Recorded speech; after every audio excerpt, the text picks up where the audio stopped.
दोस्तों सुबह का प्यार भरा नमस्कार स्वीकार कीजिए। मैं हूं हेमंत और लेकर के हाजिर हूं आज का current affair.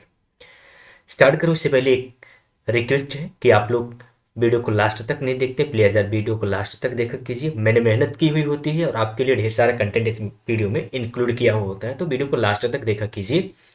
And second thing कि आपके लिए ये जो मैं पीडीएफ तैयार किया हुआ हूँ फ्रीली अवेलेबल है अपने व्हाट्सअप चैनल जो कि स्टडी वाला के ही नाम से है, तो आप वहाँ पे जा करके इस पीडीएफ को फ्रीली डाउनलोड कर सकते हैं। पहले क्वेश्चन से आज की शुरुआत करते हैं। पहला क्वेश्चन है कि हाल ही में किस देश ने माघे संक्रांति सांस्कृतिक त्योहार मनाया है? Which Asian country has recently celebrated the Maghe सांस्कृतिक culture sorry Maghe Sankranti cultural festival? And the option is Thailand, Nepal, Bangladesh and Myanmar. The right answer is option number B, Nepal. Maghe Sankranti Nepal का पारंपरिक त्योहार है जो हर साल मकर संक्रांति के समय मनाया जाता है। सो आज हमने क्या किया है कि जो हमारा जीके का क्वेश्चन है, क्वेश्चंस के साथ में उसके एक या दो लाइन के एक्सप्लेनेशन भी शामिल किए हुए हैं। अगला क्वेश्चन है कि 14 जनवरी 2025 को राष्ट्रीय हल्दी बोर्ड का उद्घाटन किस स्थान पर किया गया है? Where did union minister Piyush Goyal, तो याद रखिएगा यूनियन मिनिस्टर पीयूष गोयल जी ने ये उद्घाटन किया हुआ है। Inaugurated the national turmeric board on January 14th 2025। New Delhi, Gurugram, Chandigarh and Jaipur. And obviously the option one is right, यानी कि न्यू दिल्ली में यह उद्घाटन किया गया है।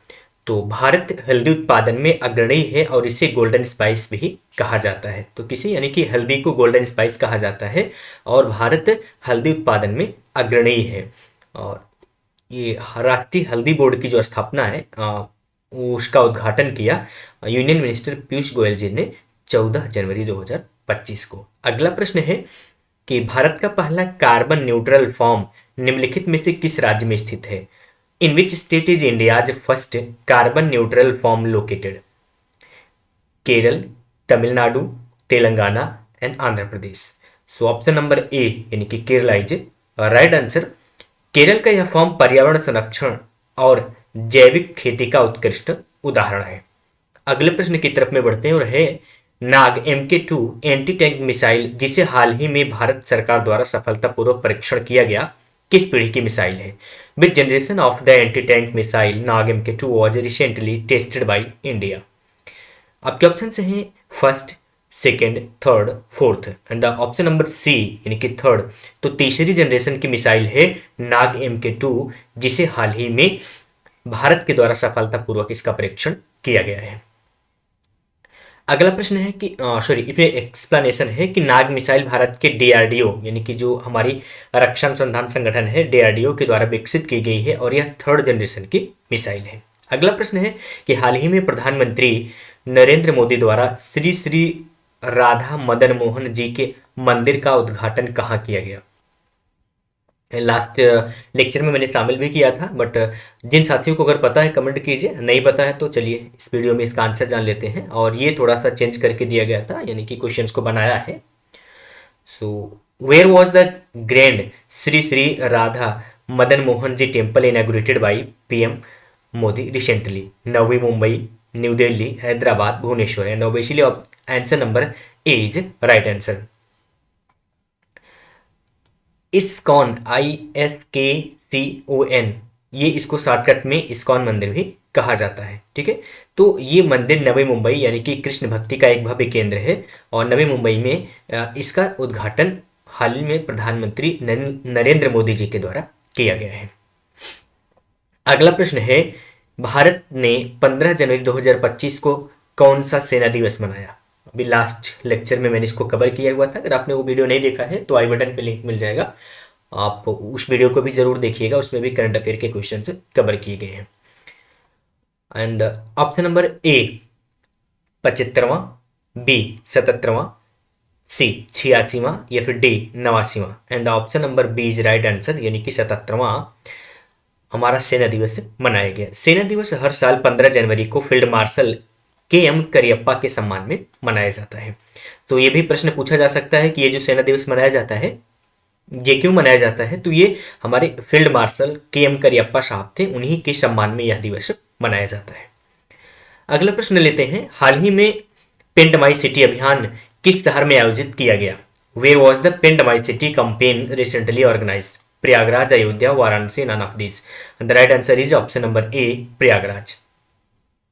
पेंट माई सिटी अभियान का उद्देश्य शहर को सांस्कृतिक और कला के माध्यम से सुंदर बनाना है और ये इसीलिए ये कैंपेन चलाया गया प्रयागराज में। और इसके पीछे का कारण था कि प्रयागराज में, यानी कि जिसे पूर्व में इलाहाबाद के नाम से जाना जाता था, वहाँ पे महाकुंभ का आयोजन किया जा रहा है, तो उसी को देखते हुए ये पेंट माई सिटी अभियान चलाया गया।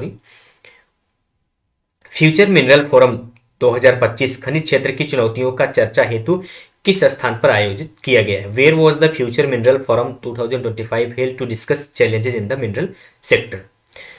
ए, Tehran, Kuwait City, Riyadh, Dubai. And option number C is right answer, यानी कि रियाद में यह फ्यूचर मिनरल फोरम 2025 का आयोजन किया गया है। रियाद खनिज क्षेत्र में नए अवसर तलाशने के लिए एक प्रमुख वैश्विक केंद्र बन रहा है, यानी कि रियाद से ही जो नए खनिज क्षेत्र हैं उनके अवसर तलाशने का मौका मिलेगा, तो एक वैश्विक सेंटर के रूप में ये रियाद सिटी उभर रही है। तो यहाँ से प्रश्न पूछे जा सकते हैं। और नेक्स्ट जो वीडियो हम कवर करेंगे जियोग्राफी का, उस जियोग्राफी में इनके मैप्स को भी देख लेंगे। तो गाइस, तेहरान के मैप, कुवैत का मैप, दुबई का मैप, रियाद का मैप, यानी कि ये कहाँ पे है और इनके आउट में कौन कौन से सिटीज़ हैं, चारों तरफ से कौन सी सिटीज़ या कौन सी कंट्रीज़ लग रहे हैं, या आसपास में कौन सी रिवर हैं, लेक हैं, या फिर ओशियंस हैं, सीज हैं, इन सब के बारे में भी डिटेल में पढ़ना है हमको ज्योग्राफी में। बट गाइस, थोड़ा सा अगर आपका सपोर्ट मिलेगा तो वो वीडियो ही जल्दी आएगी। तो आपको वीडियो को लाइक करना है, फ्रेंड्स के बीच में शेयर करना है, और यार आप अगर चैनल को सब्सक्राइब कर दे तो अभी क्या है ना कि हम ज़्यादातर टाइम इनकम को जनरेट करने में लगे हुए होते हैं, तो ऑनलाइन क्लासेस कम ही हो पाती हैं। आप लोग सपोर्ट करोगे तो ऑनलाइन क्लासेस ज़्यादा बढ़ेंगे। जैसे ऑनलाइन क्लासेस ज़्यादा बढ़ेंगी तो उसमें कंटेंट आपको फ्री ऑफ कॉस्ट ढेर सारे कंटेंट देखने को मिलने वाले हैं। ठीक है, तो वीडियो को लाइक कीजिएगा यार।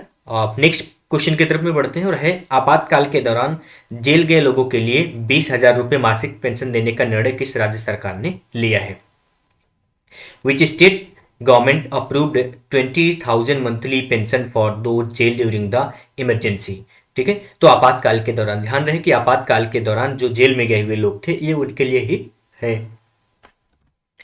और आपके जो ऑप्शन है Haryana, Punjab, Odisha and Assam. And the option number C, Odisha is right answer. आपातकाल के समय 1975 से 1977, यानी कि आपातकाल का समय कब से कब तक का? 1975 से 77 तक चला था, और जिसमें भारतीय लोकतंत्र में एक महत्वपूर्ण मोड़ इसे माना जाता है। और इस टाइम पे जो लोग जेल गए थे उनके लिए उड़ीसा सरकार ने 20,000 रुपये मंथली पेंशन का ऐलान किया हुआ है, यानी कि इन्होंने निर्णय लिया हुआ है कि 20,000 रुपये मासिक पेंशन हम उन लोगों को देंगे जो इमरजेंसी के दौरान जेल गए हुए थे। अगला प्रश्न लेते हैं, और यह प्रश्न है कि हाल ही में किस देश के अपदस्थ राष्ट्रपति यून सुक योल को गिरफ्तार किया गया है? Recently which countries ousted president Yoon Suk Yeol was arrested?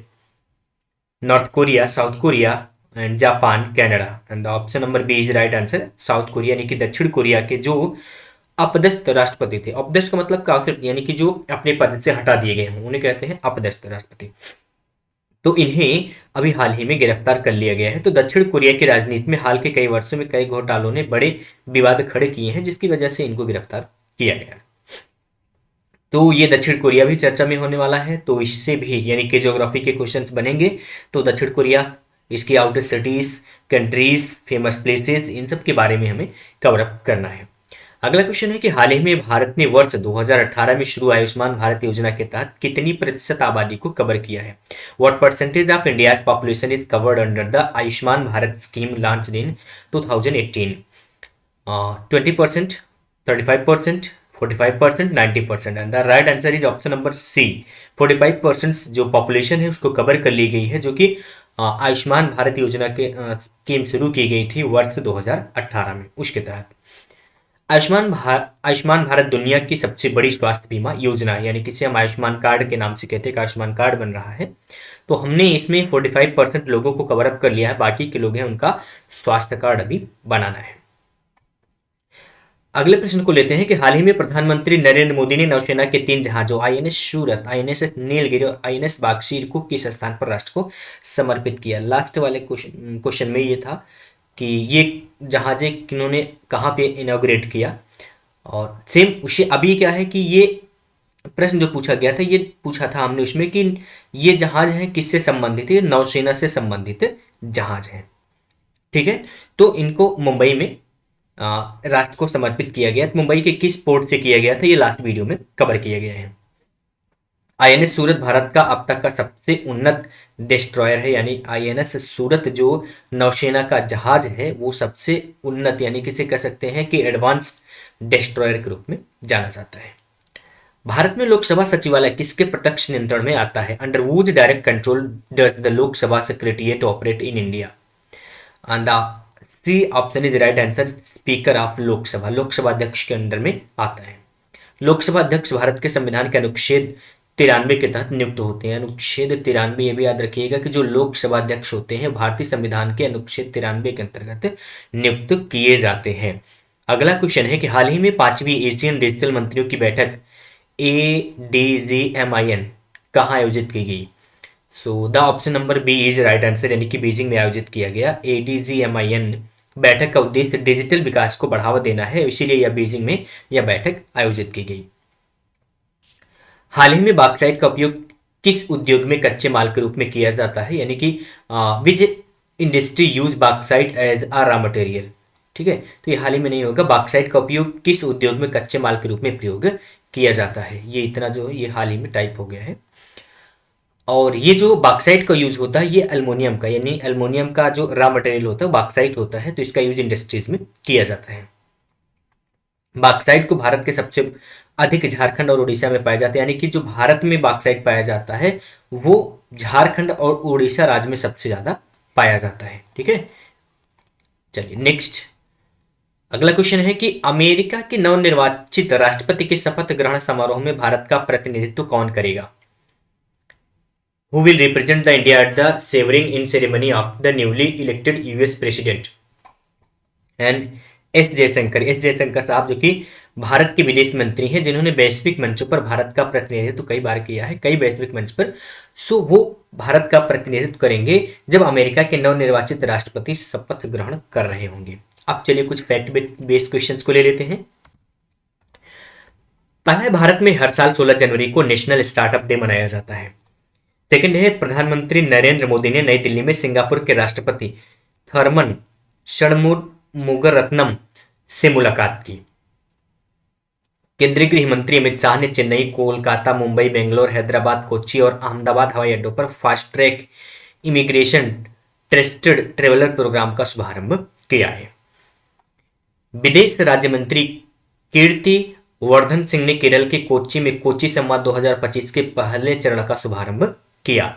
चालू वित्त वर्ष 2024-25 के अप्रैल से दिसंबर तक भारत का कुल निर्यात 6.03% से बढ़कर के 602.64 अरब डॉलर हो गया। केंद्र सरकार ने केंद्रीय औद्योगिक सुरक्षा बल CISF के 2 नए रिजर्व बटालियन बनाने की मंजूरी दी है। केंद्रीय गृह मंत्री अमित शाह ने गुजरात के मेहसाणा जिले के वडनगर में स्थित प्रेरणा स्कूल का लोकार्पण किया। दिसंबर 2024 तक भारत की कुल नवीकरणीय ऊर्जा स्थापित क्षमता 209.44 गीगावाट तक पहुंच गई। काशी तमिल संगमम 2025 का आयोजन 15 से 24 फरवरी 2025 के मध्य में किया जाएगा। मेटा ने भारत से मार्क जुकरबर्ग की टिप्पणी के लिए माफी मांगी है। ठीक है, मेटा ने भारत से जो मार्क जुकरबर्ग की टिप्पणी थी, यानी कि ये मार्क जुकरबर्ग जी ने कुछ भारत के खिलाफ टिप्पणी की थी, तो मेटावर्स ने उसके लिए माफी मांगी है। एंड दैट्स ऑल, आज के लिए इतना ही गाइस। वीडियो पसंद आया तो लाइक और अपने फ्रेंड्स के बीच में शेयर करना ना भूलिएगा। ऐसी रोज डेली सुबह 8 बजे वीडियो की नोटिफिकेशन पाने के लिए सब्सक्राइब करके बेल आइकन कॉल पे सिलेक्ट कर लीजिए। मिलते हैं नेक्स्ट वीडियो में। वीडियो आपने पूरा देखा, बहुत बहुत धन्यवाद।